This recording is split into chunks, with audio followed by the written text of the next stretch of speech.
Hey guys, it's Melissa here from melissaoatman.com. It's Christmas Eve, and I have a message for those of you who maybe have lost someone recently, or perhaps it happened a while ago, but around the holidays, we get nostalgic, and sometimes it's a difficult time because there are people that we lost who just made Christmas feel like Christmas. And if you're like me, it hasn't really felt particularly Christmassy this year. I don't know what it is. I don't know if it's because of everything that's happening around us and the world and things are kind of getting scary. But it just hasn't really felt like Christmas to me. And my mom was the one who always made Christmases special. She had traditions that we did that just made it feel magical. And having lost her 3 years ago, and the fact that her very last Christmas with us was very bleak because she was not doing well at all, it has completely changed the way Christmas is for us. And if you're like that and you've lost someone, you're probably feeling the same way. I know that yesterday I baked cookies and I turned on a Christmas playlist or all the songs that my mom used to love, and it helped me get a little bit into the mood more. One of the things I want to say is losing someone and not having them around the holidays can be really rough. But one of the things that can help you get through it is to create a tradition that includes them in your holiday. For me, my family gets together Christmas Eve. I host them at my house, and we usually spend a few minutes talking and laughing about things that my mom did or would have said, and I don't know, that makes things a little bit better. It helps to include her in our celebration. You can do that in so many ways. But I wanted to pull some cards for you today from my Talking to Heaven deck, just to give you a message if you are missing someone right now, and I totally understand.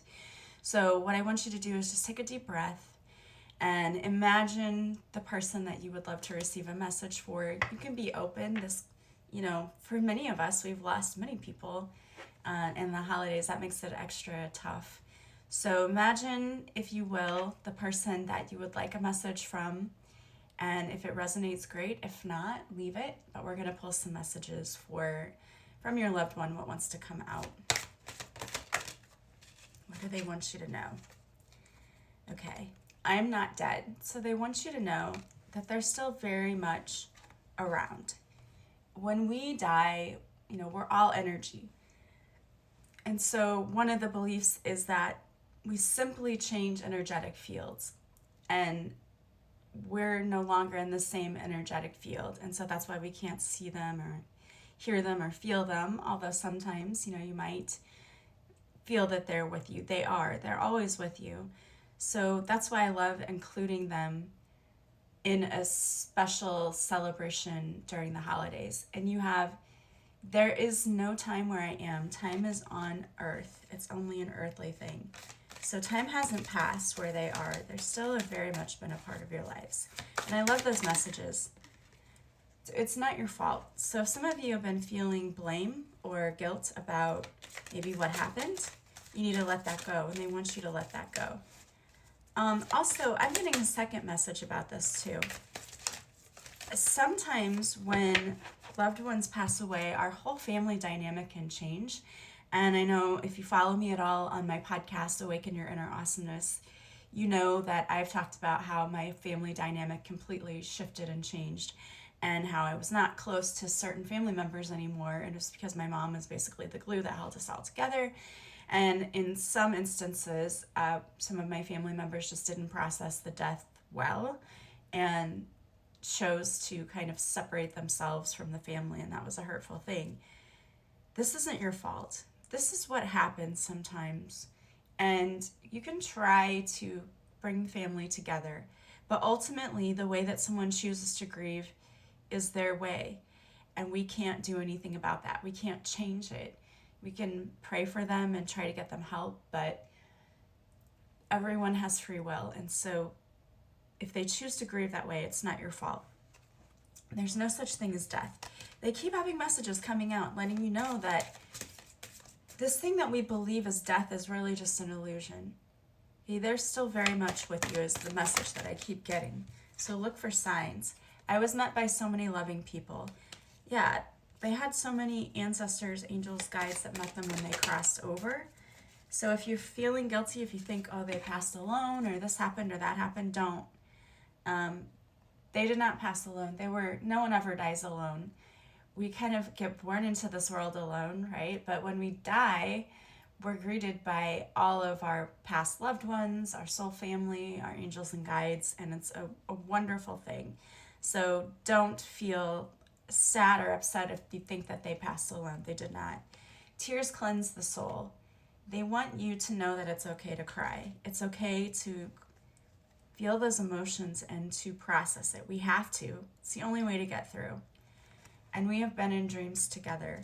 So they have been in your dreams. Maybe you woke up from a dream and you dreamed about them and it felt so real.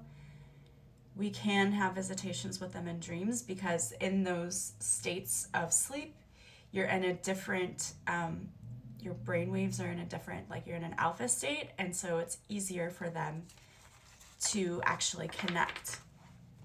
And that's interesting. Plus, if you have done any research at all and know about astral travel, they say that our souls leave our bodies every night and go on little adventures. So I don't know. That could be true too. All right. So remember that they love you very deeply and that those messages, I hope they resonated for you. But I want to pull a couple of cards. What would the universe like you to do this holiday season? What do you need to focus on? Let's see what messages want to come out for that. They want you to be yourself. Be unapologetically yourself. It's normal to feel distracted by what everyone else is doing or becoming. You are unique, magnetic, and luminous in your own way. You are not made to be like everyone else. Own who you are. Put your blinders on and stay in your own lane. Today is your day. How can you show up and own your day today? Are you focused on others or yourself? And the mantra that goes with this card is, I stand confidently in my power. My time is now. And it is. And then meet the universe halfway. Are you willing to say yes to your best life? Are you willing to put down the excuses? It may feel uncomfortable doing something unknown. It is so worth it. Trust in the unseen. There is something magical waiting for you to say yes so it can show up for you. When you meet the universe halfway, it will support you and fill in the other half. Do not worry about the hows. Leave that for the universe. Take a risk and take one small step in the direction of your dreams. The mantra that goes with this card is, courage is bravery. There is magic in the unknown. I love that. All right, guys. Well, I hope you have a magical Christmas season and you can start to feel a little more Christmassy since it is Christmas Eve. My family, we always used to text each other and say, Merry Christmas Eve. Even before the Friends episode ever said that, we used to say it all the time as a joke. So I hope you have a wonderful holiday. If you're struggling with grief this holiday season or you know someone who is, my book, Beautiful Mourning, A Guide to Life After Loss, is my story of losing my mom and also my ex-husband and my grandma. I lost quite a few people in a short amount of time. And I talk about how to work through those stages of grief because it is not linear. Grief is messy and there's no expiration date for grief. But hopefully in reading the book and doing the exercises that are in here, it'll give you a different perspective and perhaps you can get through grief with a little more grace and ease. I am wishing you guys the merriest of holidays this season, whatever you celebrate. This book is available on Amazon, by the way, and it's also available on audiobook at Spotify and Chirp and audiobooks.com. It's available in a lot of different places. Grab yourself a copy. I hope that you find healing and peace in 2025 and you have an amazing year coming up. Have a safe and happy holidays. If you want to work with me, you can go to my website, melissaoatman.com. There you'll find all the services I offer. I offer readings, healing sessions, hypnotherapy sessions. You can work with me through my website. And if you have any questions, please don't hesitate to reach out. I hope you guys have a magical day. I am sending you lots of love and light, and I will talk to you soon. Bye, guys.